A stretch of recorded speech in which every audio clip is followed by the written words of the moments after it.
Good afternoon. Thank God it's Friday. I just want to go through these slides really quickly. We've got 15 minutes to do this, but I wanted to get some discussion at the end, so I'm going to have to compress everything into 10 minutes. So kind of bear with me. There we go. One of the first things I wanted to talk about was how do you transform an organization when you come in from it cold, right? And what I always do is I kind of follow the same pattern. I have a vision of what it is I want to do, the usual, but there are some principles that I usually stick to. So what I've done is with the slides, I'm not going to talk about the slides. These are just as a takeaway. I just wanted to tell you some of the things that you usually do. And you see with this, we've got plan, act, do, check, all the old Deming things. I think it's called sense and respond now. Is that true? But it's just my old way of thinking. So check would be sense. These are the other things I'll respond. So I don't think that's changed very much. Another thing with transformation is you can create chaos very quickly. People talk about evolutionary transformation, but actually evolution works in a different way. It's punctuated equilibrium, so you have steps that suddenly things evolve very quickly or suddenly they slow down.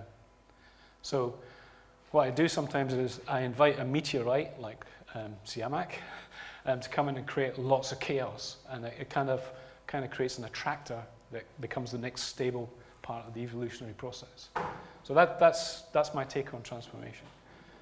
It's really quite simple, but a lot depends on the people that you've got.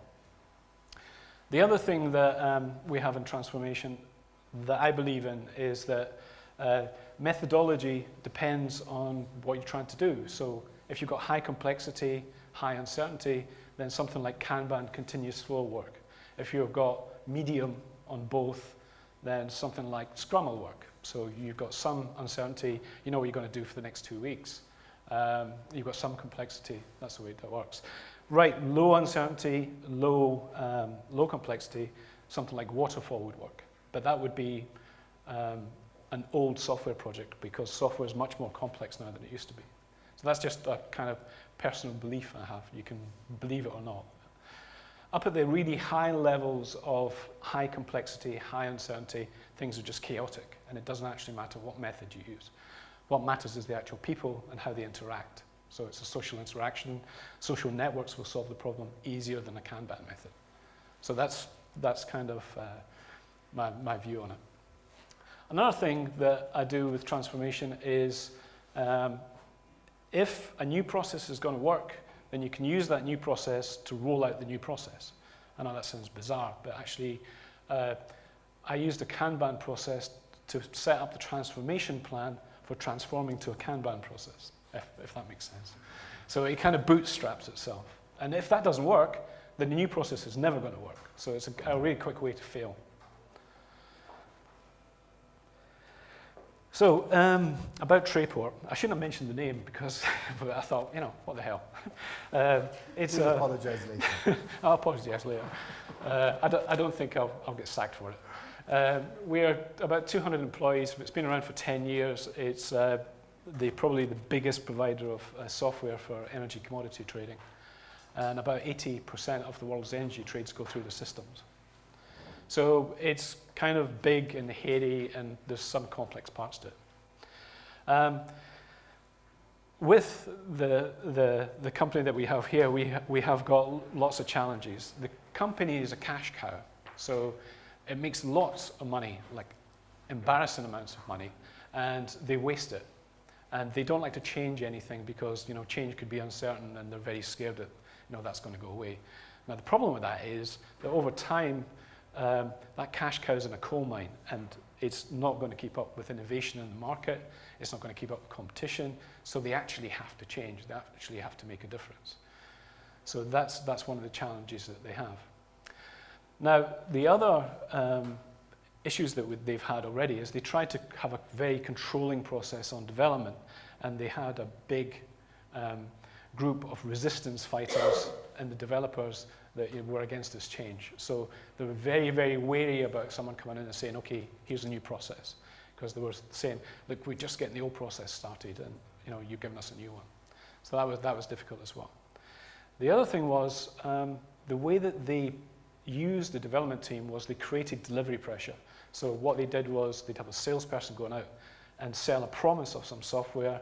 They would then contractually agree to deliver that software, and then suddenly that creates crazy delivery pressure on the team.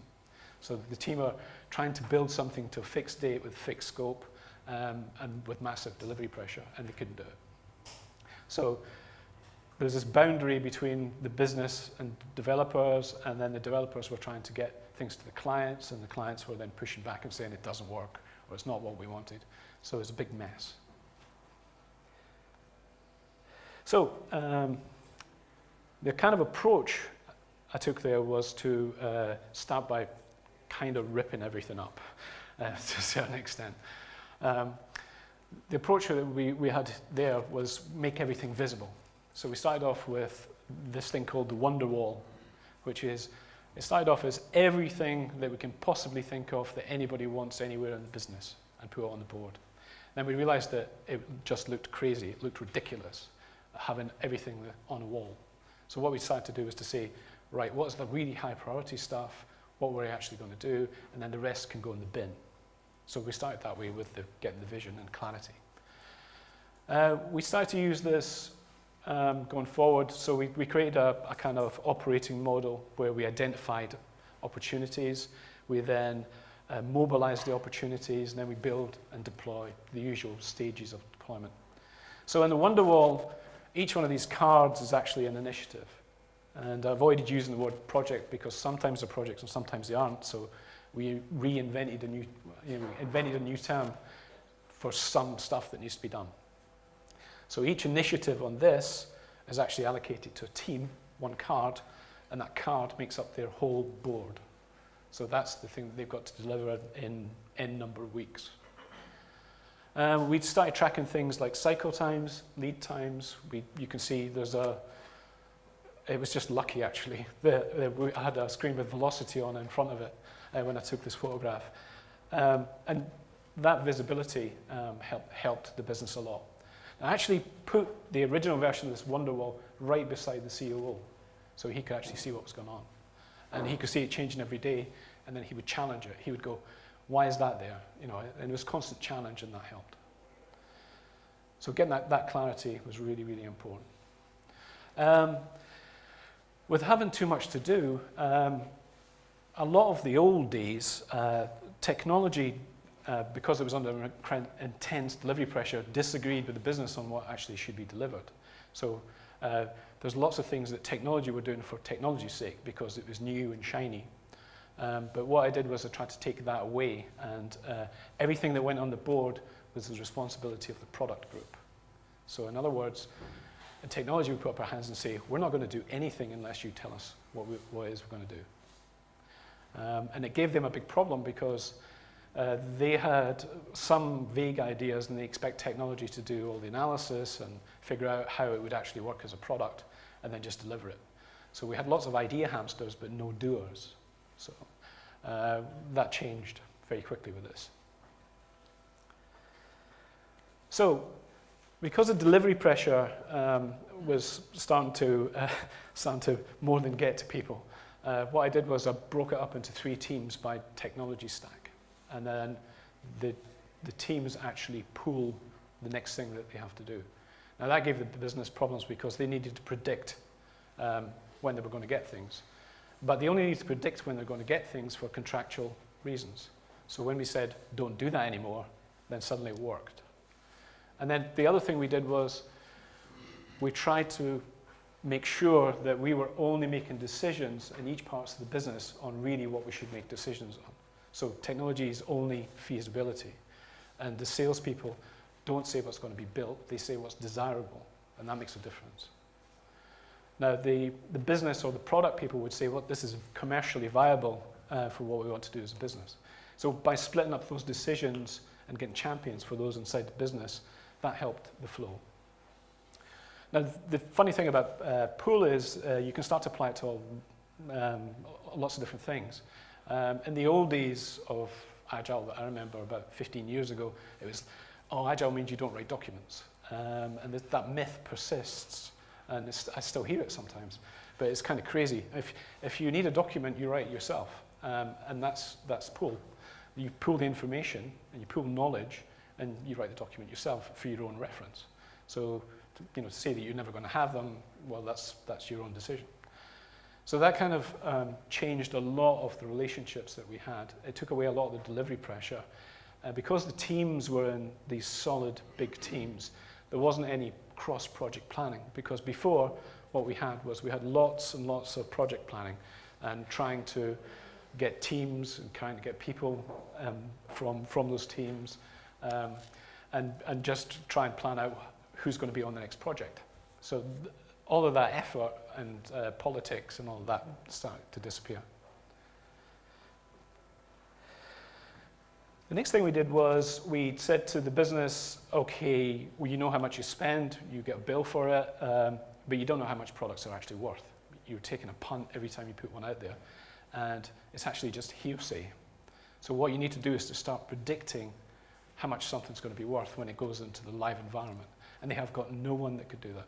And actually, this is still a work in progress in the company, even after 9 months. They still don't know how much money they're going to make by putting a product out there. So it's getting there, but it's not just about money, it's about growth, reputation, efficiency, control.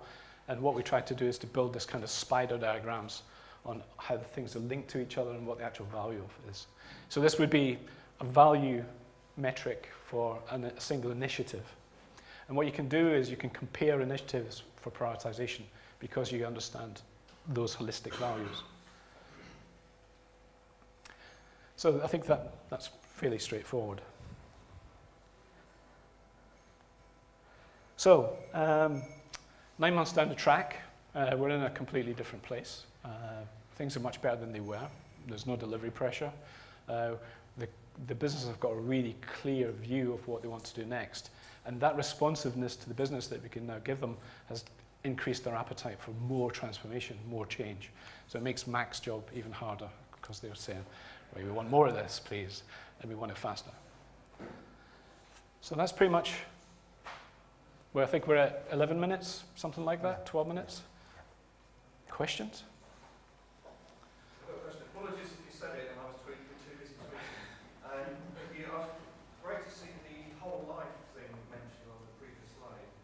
I just wonder if you've gone from that to understanding, to driving some cost of delay calculations and things like that. Sorry, into what? So using whole life model to understand what's the cost of delaying one piece of work in favour of another piece of work and to get a decision making tool. Yeah. They're not there yet. They haven't got the whole life. And also, there's a lot more to it than that. There's detail on what's the cost of not doing something. Yes. And then comparing that. That's usually based around growth. What's going to give us growth? And is that, by not doing it, are we going to stop growing, but we'll make money short term? So it's getting them to think really long term, in terms, not just in short term gains, which is what they've done historically.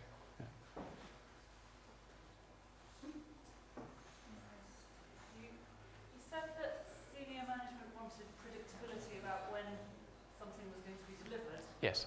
But only wanted it for contractual reasons? No. Okay. So a salesman would go out and promise a head of trading, yes, you can have this piece of software, and we'll do it in a month, right? Sometimes that would be the level of commitment. Another level of commitment would be sign a piece of paper that say we will definitely deliver it in a month, and then they would come back with it, and then the IT guys would say, you're kidding me. This is going to kill all these other projects. It's going to take 2 months. We're going to be late, and that's what used to happen. So they wanted that predictability so that we could estimate when things were going to be done. So a salesman could pick up the phone and say, how long is this going to take? A month. Okay, great. I'll tell the client. But of course, they couldn't get that because of complexity, and also the change in the market. Colin, we need to change. Okay. All right. Thanks.